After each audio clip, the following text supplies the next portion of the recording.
Well, let's do this week's review of the Liberal NDP stupidity in our Canadian government.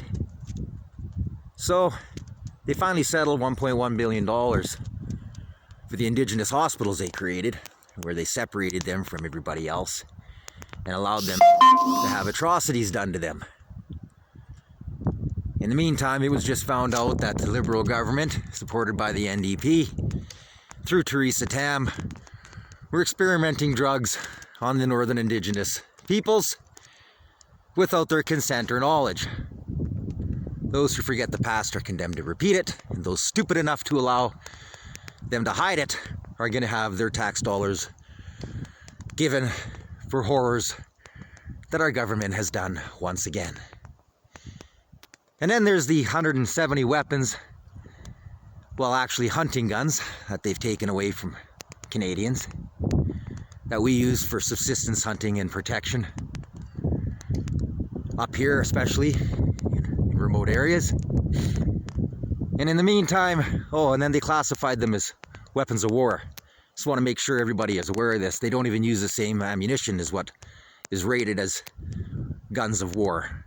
And if you even tried to use any of these rifles in a battle, you wouldn't last 5 seconds. And then the same day, that night, 3 gunmen, criminals who could never legally own a firearm, kicked the doors in a pub on their grand opening, opened fire, hoping to kill as many people as possible.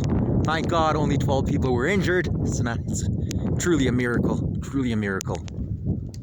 And get away the same day. Yep, can't make this stuff up. Welcome to Canada. Punish the innocent, let the criminals walk free.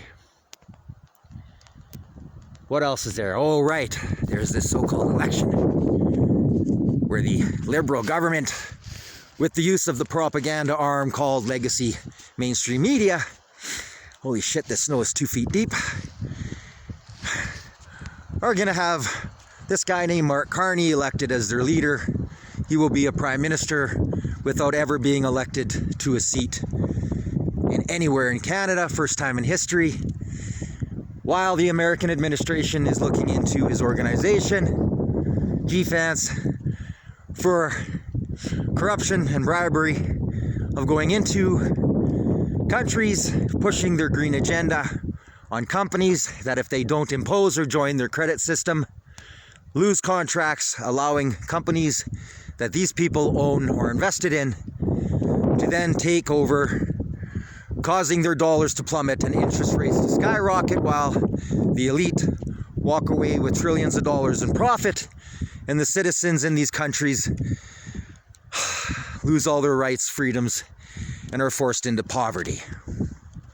Just like what happened to Canada and is getting worse.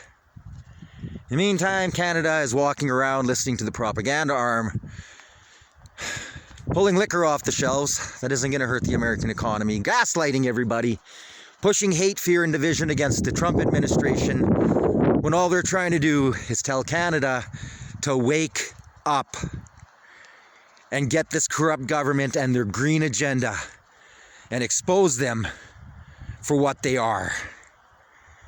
And by the way, there were a couple of mayors that weren't allowed in the talks in Washington, which I've been trying to tell everybody, that word through the grapevine and a lot of threads and posts I've been seeing with not just the Republicans, but a lot of Democrats are getting on board, realize what's going on up here in Canada, and especially are disgusted in what Ontario did, and now all of Canada is doing by taking liquor off the shelves and threatening to turn the power off, which is actually an act of war, by the way, which now big lip, big mouth Doug Ford has shut up about. But they won't forget.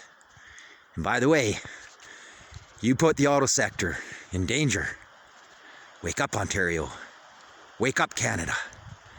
Milk cartel's gotta go. The green cartel's gotta go. Liberal Party's gotta go. The NDP gotta go. We need justice changed. We need new laws put in. We gotta expose people for what they are. No more Mr. Nice Guy. No more Canadian, I'm sorry, let's hide it so we don't embarrass our country. You can't degrade our country any more than it already is, not only within Canada, but around the world. Wow, that wind's starting to pick up. We're supposed to get hit with another snowstorm, probably another 6 inches to a foot. I gotta go drop my Starlink in a snowbank so I can get a couple episodes, hopefully one done tonight, and get back online for the next week or two while I'm up here in remote Ontario. Oh, I'm sorry, Dougie. I'm using my Starlink. Yeah, because none of us agreed to giving billions of tax dollars to a Carney buddy, in which Carney and the WF are all invested in, that don't have a single satellite in space, you jackass. So anyways, I gotta get my Starlink in, I gotta get unpacked, get the cabin warmed up, so I can get an episode done. Wow, until next time, guys, I'm Alias to Guy with the Canadian Citizen Journal. Stay informed. Woo! This snow is deep.